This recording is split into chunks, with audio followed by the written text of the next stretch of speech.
Today I'm working on another mod I bought in on the wagon. So I'm gonna go ahead and install this in my Coleman Mach system. Hopefully this is an actual improvement.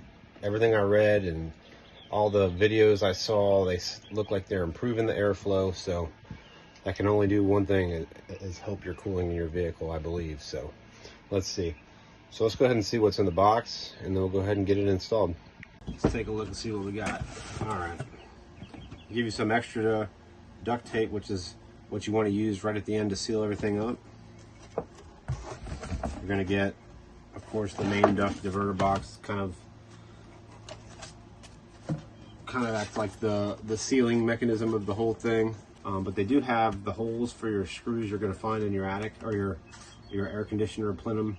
You're going to find that those pass through. You've probably seen some of the videos. But you're going to get this guy. You're going to get two of these. These go into the ducts that go off to the side of your RV, and they feed your air system. And you're also going to get some seals, which you can never have enough seals. So I looked online. I couldn't find any specific tutorials on this RV, and one of my concerns was maybe it didn't fit, or like just general little details that always make a job way harder. But they do give you a diagram here that shows you how to measure. I believe this has the deep AC. We're going to find out whenever we install it if it fits, and if it fits, it ships. So stay tuned. We'll go ahead and start ripping out the insert piece and getting prepped for the job.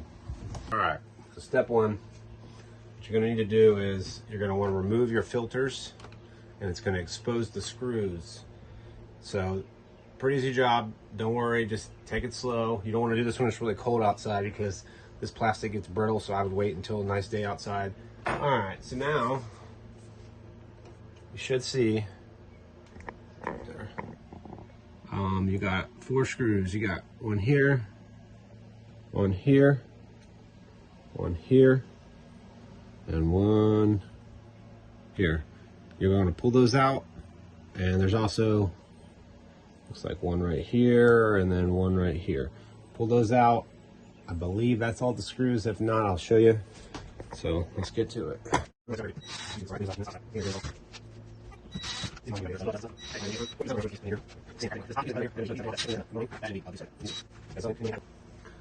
All right, so now you see there's 2 more screws, and this thing acts like the diverter, which helps feed the cold air to the front of the vehicle and to the back of the vehicle on those dumps.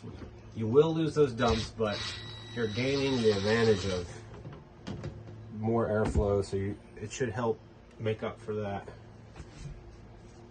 I like to keep these screws kind of in their own pile, because you're not going to need them, but you'll know that, hey, that was something extra. And that's my drop. Let's see if I get lucky. Oh. All right, so this guy comes off. All right, so now everything's wide open. Good time to kind of check and inspect. And just as I suspected, so the way this thing works is air comes out this opening right here, or comes out this opening right here, and then it goes into the sides. And you can see in here, let's get up there, I'll show you. All right, so you can see in here, there's still some of this opening that's being restricted, and this is where the air feeds into your RV.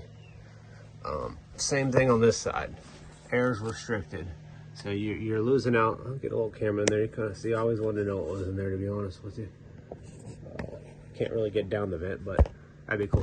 So you got your fan blower, or your fan up here, that forces air into the camper, goes through this duct, and then comes out this way if you have your main ducts running. And this is where your hot air comes in. If you can see up there, you got a couple of connectors. You got your main power in. Just be cautious. You don't want to touch any of this stuff. You could definitely turn the power off, but I'm not messing with any connections or wiring, so I'm not really concerned about that right now. But what you're going to do is you got this screw, and this screw. We're going to need to pull that off on that screw, and we're going to pull that off. We're going to pull off this diverter board. This is going to get discarded, and that new foam insert is going to do the job of closing all this off and forcing air in a better way down these openings that feed the ductwork in your camper. All right, so we'll go ahead and rip it out and see what happens.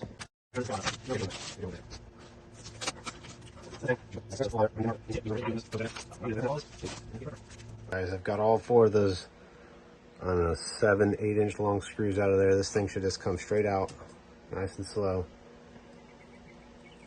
Might be a little bit of adhesive on there, who knows. But that's it. All right, so per the directions, they want you to take these seals, wrap them around this. All right, so I'm gonna go ahead and put it in per this instruction. Flat side facing back, both sides. And then we'll go ahead and get ready to put the big piece in. All right, guys, we're gonna try to do this live. So what I wanna do is I wanna just kind of make sure it fits up there and everything looks like it's gonna go in before I take the backing off. It looks like it was fine, so let's go ahead and just remove the white backing. All right, there goes nothing, right? So I'm gonna push it back as much as I can before I go in the slot, and then I wanna try to catch that front most lip. And I don't know if I like how that sits. And so what I think, you want to move it backwards as much so it's catching seal on that back edge, because I think that's where you're going to have prone to leak. And I'm going to actually put some tape on here to kind of get this last edge right here, because I do notice there's a little bit of a gap there. And we're just going to fit up a nice little corner piece right about there. Hopefully this doesn't walk us in a hole. If not, you need some more of this tape. You can go to the hardware store and get it quickly. So what I'm going to do is I'm just going to take a strip of this. Just make sure that back corner is nice and sealed good. So I like to fold it in half so it kind of fits in there better. And this doesn't mess up the seal, but I can definitely tell it's going to want to push out that outer back corner. And this stuff breaks easily, so you can kind of mold it to where you want it. I'm just using my fingers to push it in that corner before I put that back section on. And we're going to push it back in there. Alright, so what we're going to do is we're going to come in at a 45-degree angle.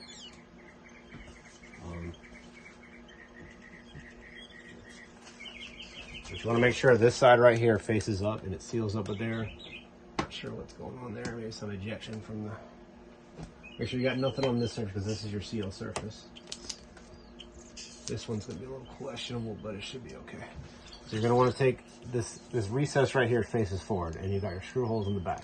So you're just going to come in here nice and slow, 45. Hopefully this part might be a little challenging because you got those little side things. You just reach in and sort of push them. You want that pressure on them, so that's a good thing. All right, and then you just put it up there nice and slow. Make sure you're getting all the way up on that surface. You want that nice seal. All right, it's in there. So you're just going to want to kind of go around the perimeter of this opening.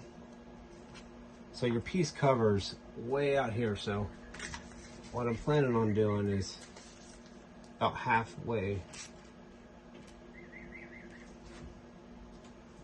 Okay, about halfway, yeah. Hopefully they gave us much more than we need, so I think they did. These guys are... We'll leave that last bit on there. So you're going to want to pull it kind of like this, leave the last bit on there. If you've worked with this stuff, you're pretty familiar with it.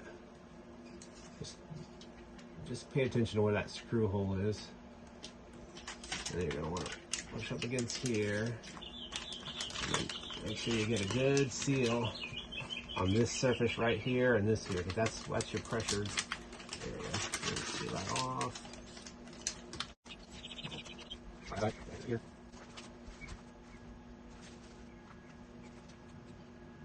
Guys, quick tip here. So I got this thing installed, right? And I was going to put the plate up.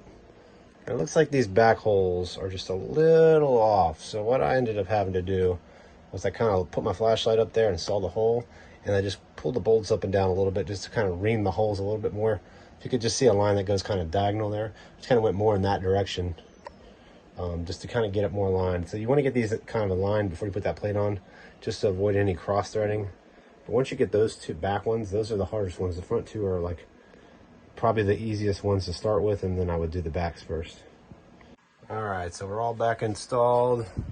You can see now you got so much more room up there for intake, and then the outgoing air is nice and sealed up with the sides that's forcing it into the camper, so you shouldn't have any cold air leaking from this area at all.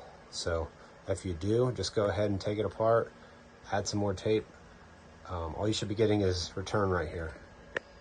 So that's it, guys. Thanks for watching, and appreciate it. Don't forget to like and subscribe.